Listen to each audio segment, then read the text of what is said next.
All right, and next we're going to hand over the mic to Dave Fialko.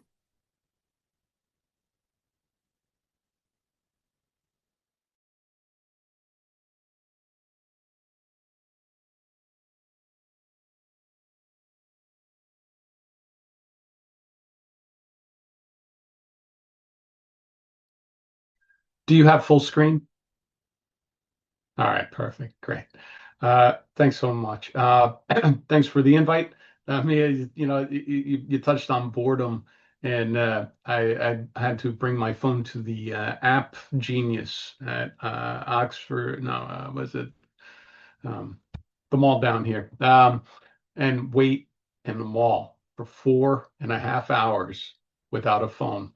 And I am not a shopper. You know what I did for that 4.5 hours? I shopped. And I actually enjoyed myself. Um, so, uh, yeah, novelty, right? Anyway, yeah, I think we're all way too dependent on these things. So my name's Dave Fialko. I'm a prevention specialist, tobacco treatment specialist. I already kind of intro. I'm just going to jump into it. I'm just gonna really just touch on the developing adolescent brain and how we kind of want to uh, how do you say delay experimentation with substances until that thing is fairly developed, and that's roughly 21 years old. As Greg said earlier, we're seeing 25, 27. I just read a study the other week, uh, 37 for males. Um, and that goes in line with the report of my wife saying my maturity really didn't kick in until my 30s. So, yeah, I always look at peer-reviewed studies that have a high p-value or a low p-value, and this one was on point. I just want to put a thanks out there to the Bucks County Drug and Alcohol Commission because without their funding, I wouldn't be able to be here speaking on this. And their funding is critical to the Council of Southeast PA's mission. We appreciate everything they do as far as allowing us to continue our efforts. So really, looking at adolescents between 12 and roughly 25, 21, 37, however we're going to classify it, we're looking at that there's several phases, right? Phase one, 0 to 9 years. Phase three, 32 to phase two, 9 to 32 years. This is the adolescence, right? This one here is the adolescence, 9 to 32. Not so much that 12 to 21 that we've been talking about. So anytime you're exposing a brain to something new that's, that adolescent brains crave, such as taking risks, novelty, intense rewards, kind of like gambling and devices, and drugs. These are the years that we really want to be cautious on. And when we do the math, that's 21 years in between the two. If I'm doing the math correct. No, that's longer. That's 23 years. So yeah, and then there's phase four and phase five. I'm in the phase three. I'm in my 50s, and I was in high school in the 80s, and we did not have electronic devices. We didn't have the intraweb. We didn't have any of that. We had a lot of boredom. And that boredom is essential for really allowing the creation of what we call persistent memories, right? Persistent memories can be both good and bad. Persistent memories are really what we're looking at with things like process addictions, like gambling, pornography, electronic devices, gaming. These things are persistent memories. If they go too far, right, then they are all consuming. And this is a very basic model of how the mesolimbic pathway, or what we call the reward pathway in the human brain, works, right? We have the prefrontal cortex, as Craig pointed out, is kind of the brakes of the brain, right? We have the hippocampus, which is our emotional memory, and then we have the amygdala, which is our fear factor part of the brain.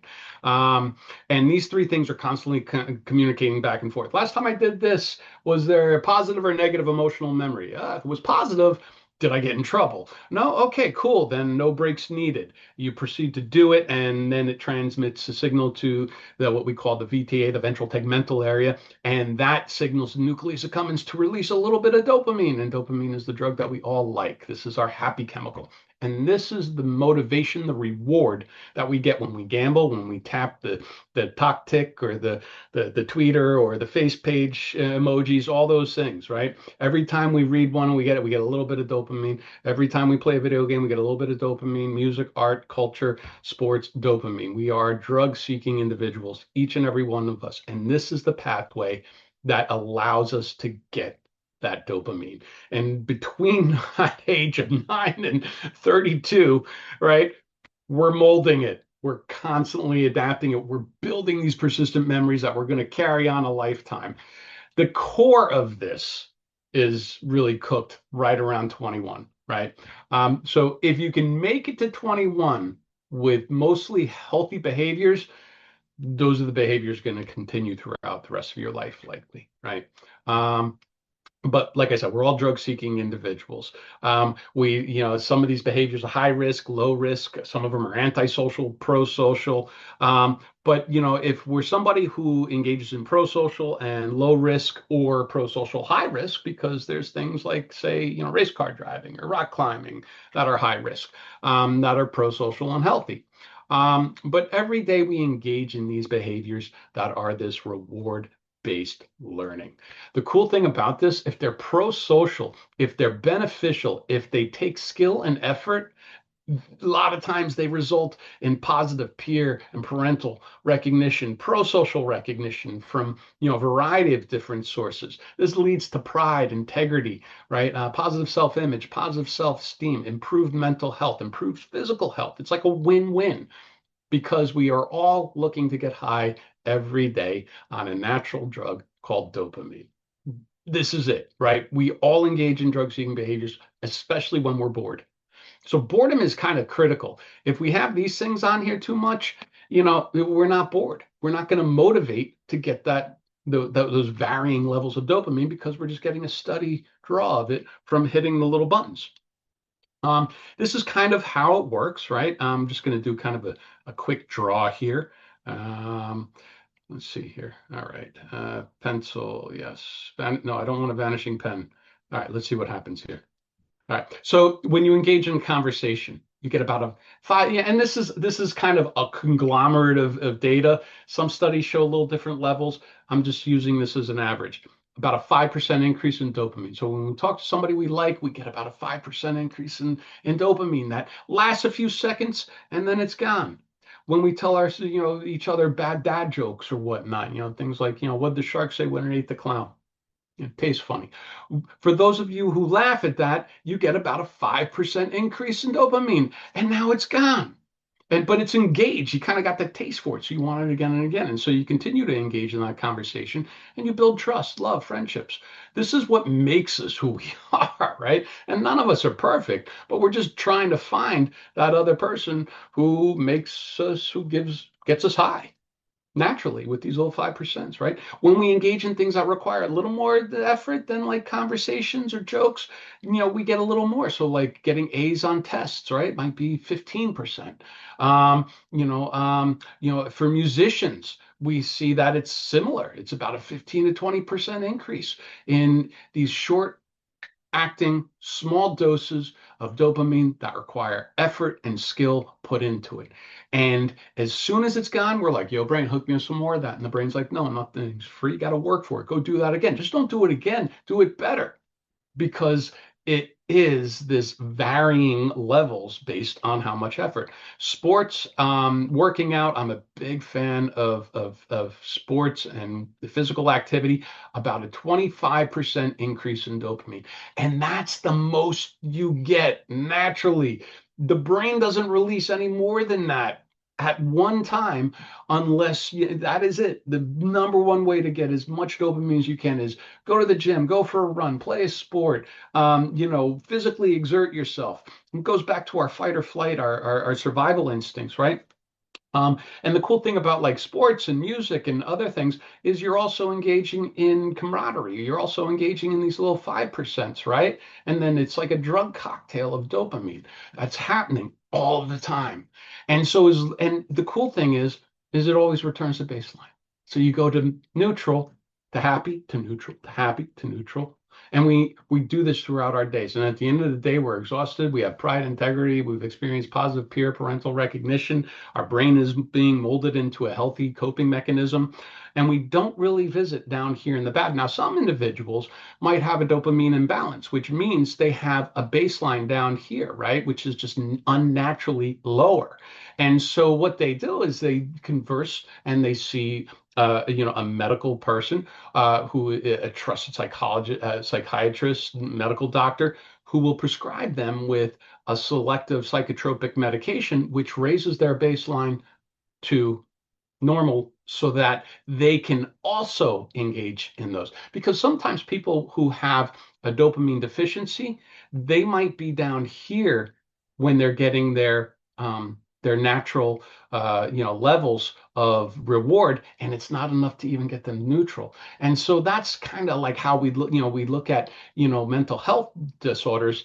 Is a lot of it is either serotonin based or dopamine based. So selective serotonin inhibitors work very similarly, right? Just with the serotonin drug. And now, for those individuals who have an unnatural, they are, of course, at risk for, how do you say, experiencing substance use disorders because they may try to self-medicate with substances, right? Because what happens with substances, and let me see if I can change my color here, excuse me. Dun, dun, dun, dun. I'm not sure where the color is. Um, when you use something like nicotine, it's about a 5 to 7% increase in dopamine that lasts for about 20 minutes. And when it wears off, now you're at a deficit, right? And so young people who are using nicotine, they're not even, their conversations don't even get them to baseline. Their tests are slightly, impacted, and their sports are also impacted. So nicotine, the most common substance, is actually very seriously affecting our young people's mental health and their brain development, and motivating them to engage in things that they might not otherwise engage in. Things like marijuana, 100% increase, right, to a 200%, depending on what study you go with. But I always go with the low end to not try to, hysteria. But for young people who chronically use marijuana more than once a week, their baselines can be reset to here. And so that's why we often see young people who are using marijuana and they're going off of this baseline here, and things that once gave them pleasure don't even get them to baseline. So now they stop doing those things and they consume more and more. But the problem is that the baseline continues to drop. And when they use, they're stuck down here. They no longer experience the very high euphoria. So now we hear young people saying things like, "Oh, I need to take a tea break," which is a THC break, to where they cease marijuana use so that their baseline returns somewhere to normal, so that they can feel these little boosts again. And for young people who are just starting out, it can maybe take a week or two to reset that baseline. But the longer you use it, the longer and longer it takes. So for somebody who's been chronically using cannabis for years, it can take somewhere around 6 months up to 3 years for their dopamine baseline to return to normal. Let's see here. How do I move on? Okay. There we go. People with mental health disorders are twice as likely to report substance use disorders than people without common mental disorders. Then I hope that chart kind of helped explain why. So if you have a young person who does have a diagnosis, like self-medicating with marijuana, alcohol, nicotine, very, very, how do you say, dangerous waters, especially during adolescence. Um, can we link high potency cannabis and mental health? Yes, we can. There's study after study. Some of them are systematic, some of them are longitudinal. But overall, the use of higher potency cannabis, of today's cannabis, which was not around when I was in high school, right? The marijuana we had in the 80s and into the 90s was, five people smoke it, you laugh for 15 minutes, you end up with a wicked headache. It was sprayed with Raid, it had stems, seeds, it was just horrible stuff. Now it is a very potent substance. And I'll try to, if I have time, I'll go into the percentages. But anything of more than 2 times per week, you increase the risk of psychosis in later years by 4 times. All right. I don't know about y'all, but I don't want that. I don't want young people taking that risk. A 4-time gambling risk of experiencing cannabis psychosis or other mental health disorders. And how do we, I say always, like wait till you're 21, wait till you're 21. This is a very high p-value study, all right, that looks at a UK study. 80% of teens, they looked at 5,000 adolescents. 80% of the teens didn't use marijuana. 17% of the teens used marijuana occasionally, and 3% of the teens used marijuana regularly, one or more times a week. Out of those, they look at 14% of the teens, 14% of the 80% who did not use marijuana progressed to harmful substance use. Only 14%.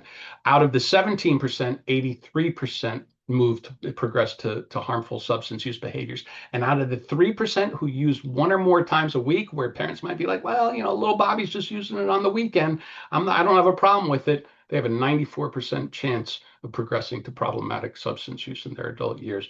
Parents who use pot, this is something that you can click on when you get the PDFs. It's this gentleman, Mark Wolf, who said that, he's a better parent on marijuana because it allows him, and it's better than alcohol because it allows him to get down on the ground. It's different. The little child is like, Daddy, can you show me how to make a cue? And he's like, yeah, man, here, I'll show you. And so parents are using this substance to justify being a more engaged parent. But if they do this, 3 things, right, that children need: certainty, consistency, and compass, right? Compass. But consistency is the most important. So if you're going to get high or use a substance to be a better parent, you're going to have to do it regularly. And if you're doing it regularly, it comes at a cost, right? It loses the compass, it changes the certainty that that child is experiencing, and it creates a substance use disorder.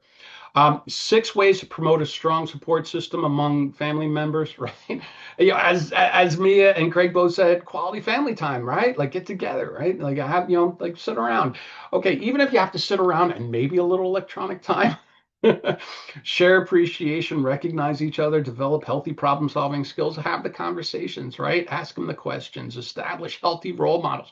We got to model what we want to see with our kids and promote individual accountability. I just want to thank everybody. I was blown away at the amount of information that was on here, and I loved how it all links together. So I think that's my time. I'll hand it back over to Jessica. Thank you.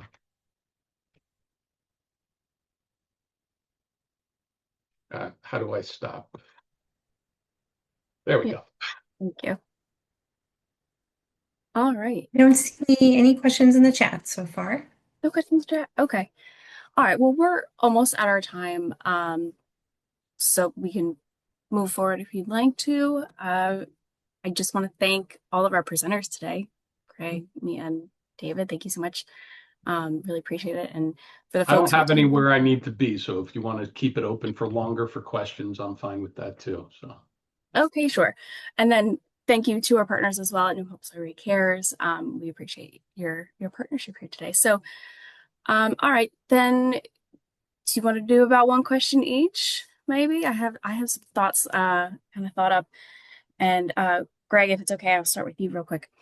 And I'm going slightly off script here, but the 1-800-GAMBLER number that we're seeing, all the calls that are coming in, and you mentioned that most people are calling in about online gambling. Can you also kind of clue us in and give us some insight about like what age groups are we thinking are usually maybe calling in?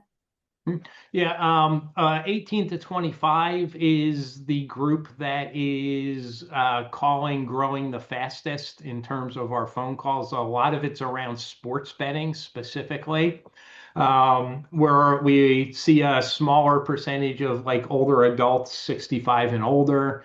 And we have people who call about the people they care about and their loved ones.